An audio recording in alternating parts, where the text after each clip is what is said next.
Hello, beautifuls. My name is BoYee Sevilla, founder of IBelieveInLoveAgain.com. I have a very special guest with me today. His name is John Rokochy, founder of Assure Occupational Testing, recovery and leadership coach, and he is an amazing husband to the lovely Shannon and dog dad to Mr. Edward. Right. Welcome, John. Welcome. Thank you. Thank you, BoYee. I'm so honored that you invited me to be here. Thank you. Absolutely. I knew I had to have you on my channel as soon as we connected in Tampa, Florida, about a month ago. We were at this amazing leadership conference. I found out you were a former therapist turned coach. You help people in addiction. And as we got deeper into your story, I found out that you too you're a survivor of sexual abuse. And when I found out, I asked you if you would be willing to share your story on my channel because, oh, God knows, I've been looking for a male survivor for the last 5 years since I've been doing this work Oh, to come out onto my channel. And some guys agreed, but kind of bailed out. It's kind of scary, right? It takes a lot of courage. So I could not find one person to come on, but you said yes immediately. And so here we are. So thank you for your courage. I really appreciate it. you're so welcome. I am excited to be the first man that you've had on here. That's incredible. In 5 years. I mean, I get it. I get that it's hard for anyone to talk about, but I really get that it's hard for men to talk about this because there's shame all over sexual abuse. And I feel like it's just a little bit different for guys. So I'm so honored to be here and ready to dive in.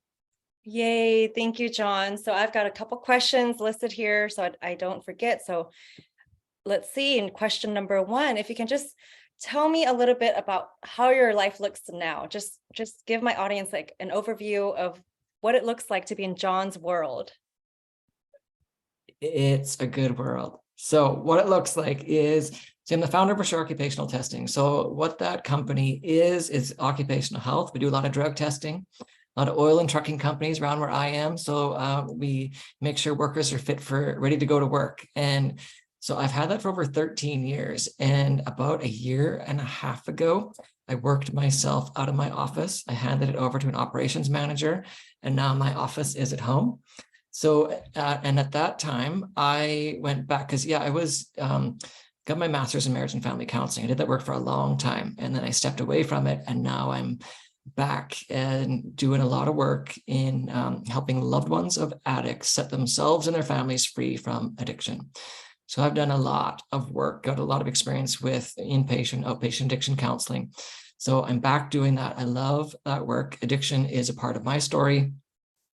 Like so many people who come out of childhood sexual abuse, a lot of us turn to addictions as a way to cope. So that's a part of my story as well. So I love that work, working with loved ones. And so right now I'm in the midst of putting an online event together for that audience.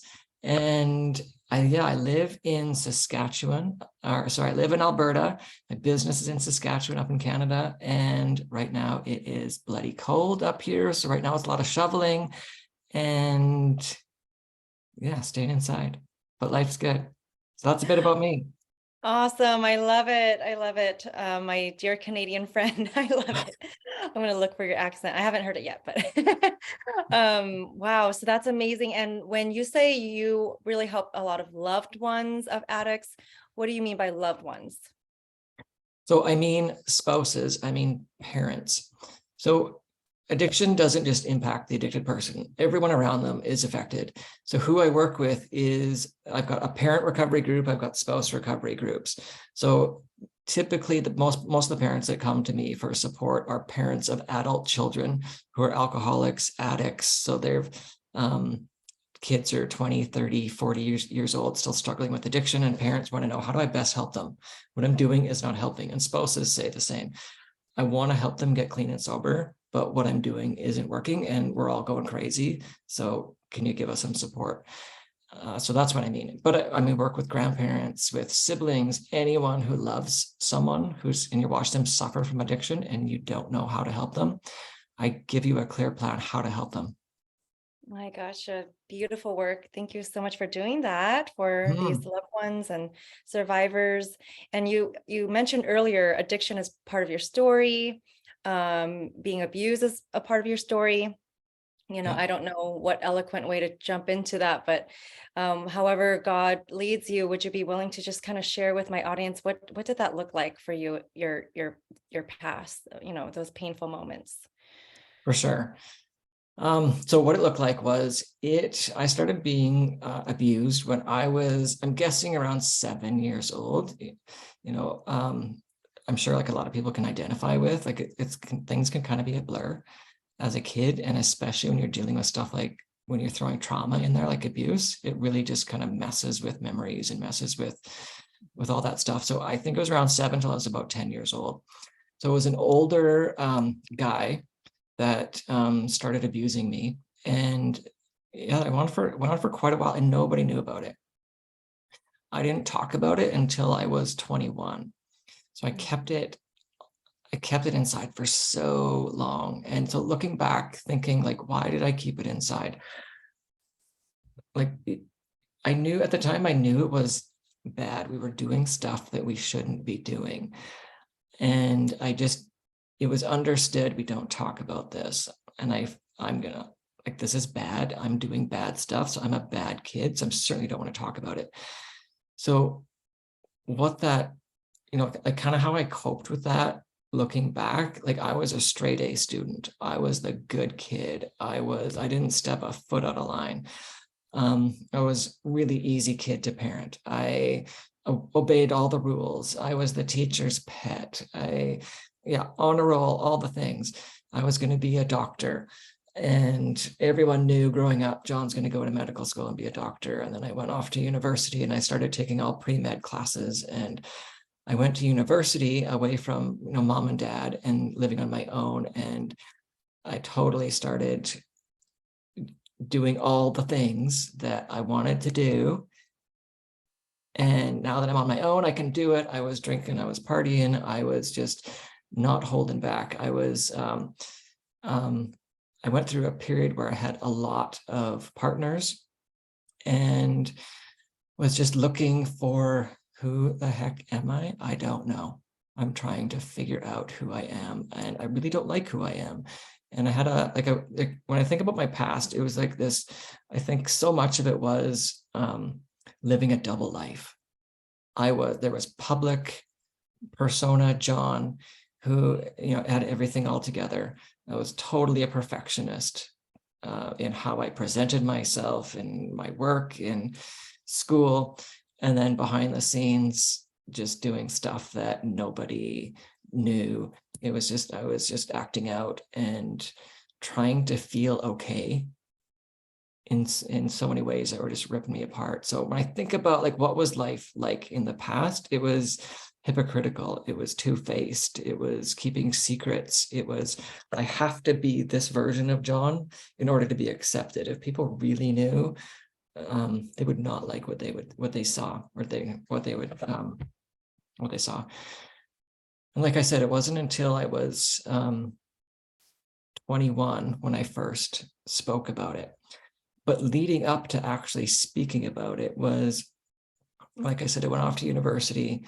I started taking all the prerequisites to apply for med school. And I was failing university classes. I went from on a roll to failing because life was just so out of control.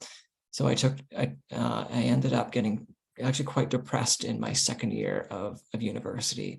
I remember one week just spending a week in my apartment room, in the bedroom, didn't come out. I didn't want to be on earth anymore. I didn't have an answer. I didn't want to talk about anything in my past stuff, but I really wanted to talk about my past stuff, but I didn't know how to do it. And so I took a year off, and because I'm like, I don't want to waste any more money at university. There's no point in doing that. So I'll just take a year off and let's reset. And then I went off and went tree planting, actually, and went up into the bush, into the north of British Columbia, and spent a summer in the bush and planting trees. And when you're doing that, you're spending a lot of time alone with God. And it actually got me, it took me further and further down. And, I think about, what did it take for me to reach out and to ask for help? It actually took me to get to a really desperate place, to get to a place of like, I'm done. I don't know what else to do. And I'm really tired. I'm really depressed. I don't know what else to do. So I remember being home, like we got like a week off in the middle of the summer, and I went home and I called it was so crazy to think back, called a family meeting. Nobody did that in the family. I called everyone together, and yeah, I told them, and I just like dropped this bomb on the family. And I knew it would be super tough on my family because everyone knew and loved the guy that did this to me. My whole family knew and really loved him. And it was just like this death for everyone. So I was always afraid too that they wouldn't really believe me. And I'm sure a lot of people can identify with that. If I say what happened, are people going to believe me? Or are they going to think I'm full of it? And thankfully they did believe me. And it was just super, super sad for all of us. But that was like the start of it for me, of talking about it. Wow. Oh my goodness. Thank you. Thank you so much, John, for sharing all of that. This is my first time hearing your story and all the details. That's so crazy. I can relate to you on so many levels. Wow, we're gonna have to talk more. We're gonna have to talk some more. Oh my goodness. Happy to. Yes. Wow. Yep, I can relate to all that, and I'm sure my audience can as well. And what stood out to me was the part you said, you were out in the forest, you were alone with God, and you went further down this dark path until you wanted to end your life, until you got so desperate. That's when you finally reached out for help and reached out to talk with your family, which is so courageous. And I know, obviously there were more steps you took towards healing to get to where you're at now, where you're actually helping other people. And so I know we're going to fast forward a bit, but if you can kind of tell my audience, like, what are some, I don't know, like the top 3 things you did to get to where you're at now? And I'm sure there's more than 3, right? Of course, but some top, the top 3 things that really you would attribute to getting you to where you're at now, helping other people, and you're in such a great state, healthy state of mind. You're no longer addicted to all the things you were addicted to. I mean, you've come, beyond a long way. So please let us know. Yeah, for sure. So, and one of the reasons, because one thing that really helped me was reading books about people who have been there, done that, and I got counseling. That's one of the reasons why I want to talk now. Like that's been, when I think about, like, that's been over 20 years ago for me when I first spoke about this. So I mean, it's been a road. So there's been a lot that's happened in the past 20 years, but I read a ton of books. Like I was a reader anyway. The straight A student, of course, is a reader. So I just devoured so many books. I love to hear like people, like survivors, tell me what your life was like now and how did you get there. So I devoured so many. I got counseling. So I went after that, I took that year off, and then I went to school to start the journey of getting my master's in counseling. And while I was there, I pretty quickly got a counselor. And then I did an internship in the counseling department while I was there. And the director kind of took me under his wing, and he gave me some counseling there. So I've just had so many amazing opportunities along the way. But getting counseling and talking, I can't say enough about it. Like I would have been lost without it. And then when I moved to the city I'm in now, I found somebody else, and I traveled. Sometimes I forget about this, but when I started working in intensive, inpatient addiction treatment, it was amazing work. But if you want to bring your stuff up and you want in a really big way, go and work and give back and serve people who've struggling with stuff that you are struggling with. So I went and got some more intensive support for myself at that time. And what I did was I signed up for a 8 months of group counseling. And what that required of me was, it was 3 hours away from where I lived. So every Monday night I would get off work and I would drive 3 hours for a 3-hour group. And then I would drive 3 hours home again. But again, like I was so determined and so desperate for support. I was just willing to do whatever it took. Like, I can't say enough about like the power and the gift of desperation. Like when I'm at the end of myself, like now God can show up and he's like, okay, this is now I've got something to work with. You're going to stop doing it on your own, in your own strength. You need me. And that's a good place to be. It's not a sign of weakness. It's like a sign of strength. So being vulnerable, being open with people, that's what got me to where I am now. Even when it's like painful and ugly and embarrassing, I got to do that, and I had to do that. Wow, thank you. So to sum it up for my audience, sounds like number one, books, lots and lots and lots of books on how to heal from abuse and looking into just like, can you tell us like some genres of books that you did look at? And obviously you looked into how to heal from sexual abuse. Did you look into psychology books, or like what kind of books? Yeah, what I really gravitated towards was autobiographies. So people just sharing their story.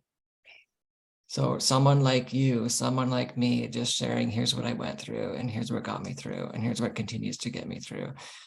I wanted to hear from people, especially from men, because they're, it caused me to question a lot of things about myself. Who am I? Who am I as a man? Who am I in general? So I wanted to hear and learn from other men. What was the journey like for you? And just hearing like, oh, there's somebody else that's been there and been through it was so life-giving to me.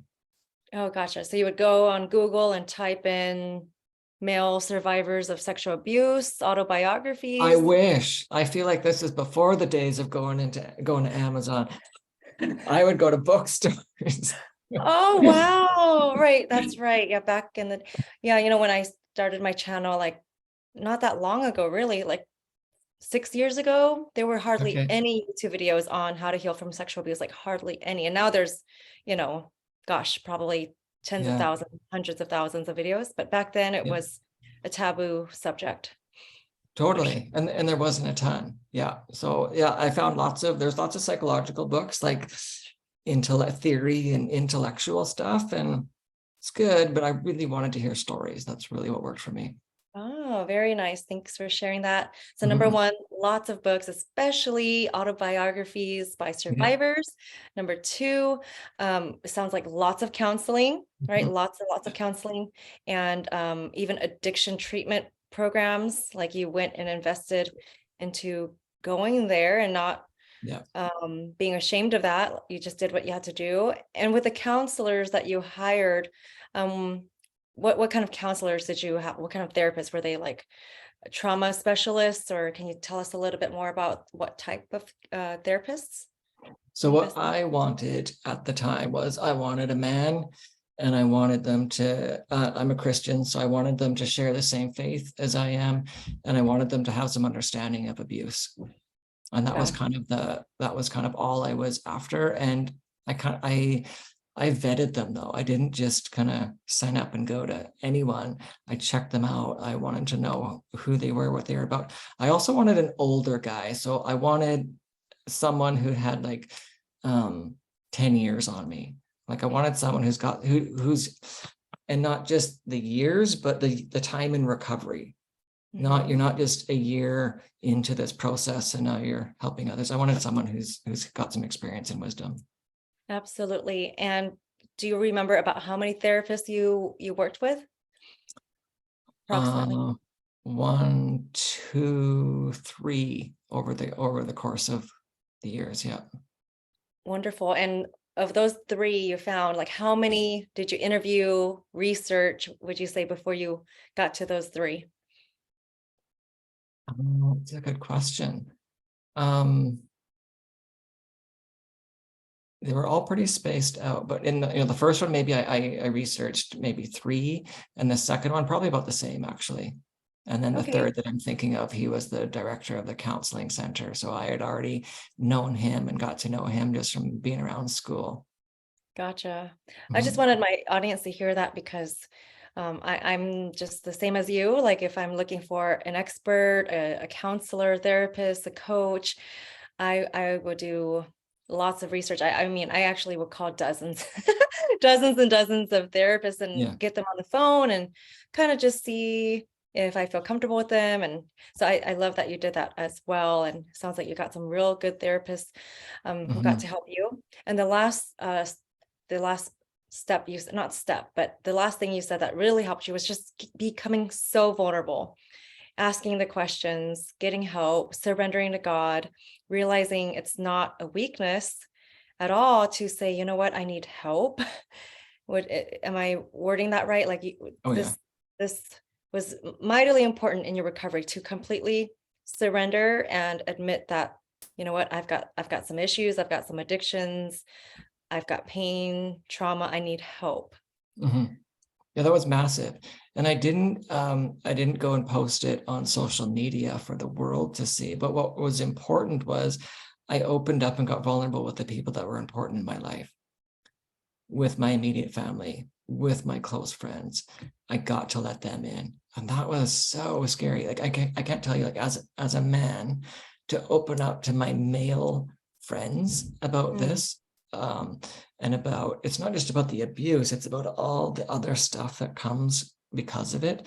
It's the addictive behaviors, the acting out, it's the looking for love in like awful places. So it's like there's just so much there was so much reciprocal, or can't think of the word, but damage done along the way, that mm, it was like that's where a lot more of the shame came from for me, was all the garbage in between, because that was almost like that's what happened to me, but because of that, like I was a victim to that, and I could kind of see that.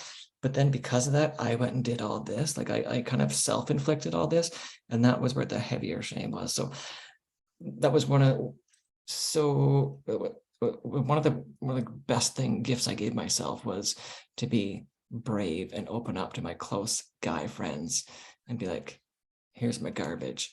And oh my gosh, I was so surprised that it didn't change a dang thing about how they viewed me and their relationship towards me. It just made us closer, and I've still got those close friends today.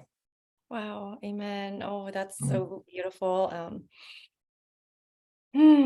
Wow. And I'm so um happy for you that you had such a strong support system. I know not all survivors have that in place sometimes, and that can be challenging.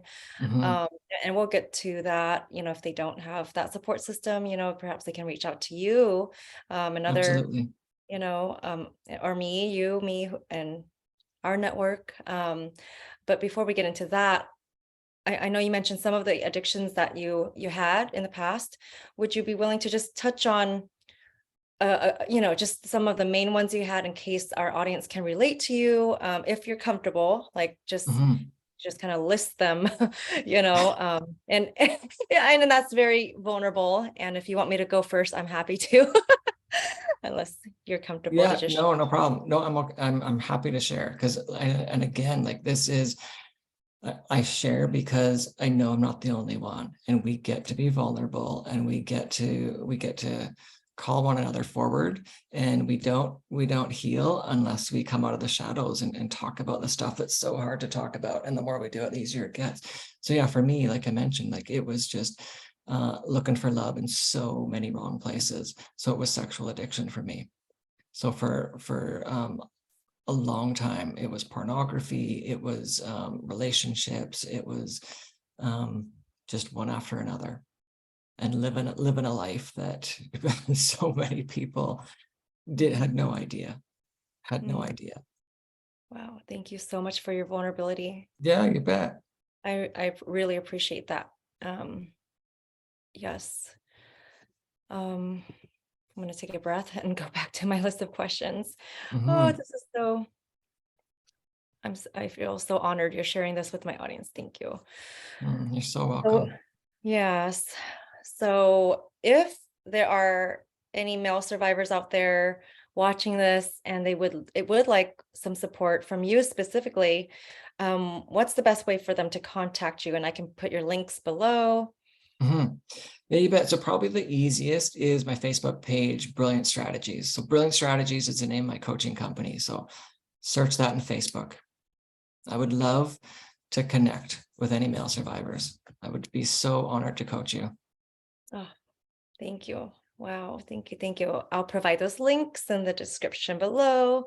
So just go down there and you can click on that link to contact John. And my last question is, if you knew that today's your very last day on the planet, okay, and a survivor is just on the edge of, like, they're contemplating, ending their life, because sometimes it can get that desperate. It was, Mhm. I got to that place as well. What would you say to them? I would say you didn't ask for this. It's not your fault. Even if a part of you was like, it's okay. You did not ask for this. You were a kid. Emotionally, you weren't fully developed. Your brain wasn't even fully developed. You're not capable of making wise choices. You did not ask for this. It's not your fault. So why the shame around it? You get to step out of shame, open up. There is no shame on this. It's something happened to you. It's not who you are. This is not who you are. Come out, talk. Let's learn the truth about who you are. Absolutely. Thank you. And, as we know, there's sometimes older children or adolescent males, even young adults who might have experienced sexual trauma for the very first time. And would you say that your message is the same to them? That Absolutely. it's Oh not their yeah, fault. absolutely. Mhm. We get to speak out. We get to, addiction and shame and guilt thrives in darkness. It only continues when we keep secrets. We get to talk about it. We get to be brave. We get to be vulnerable. And you get to find someone, reach out to one of us or reach out to someone. Yes, amen.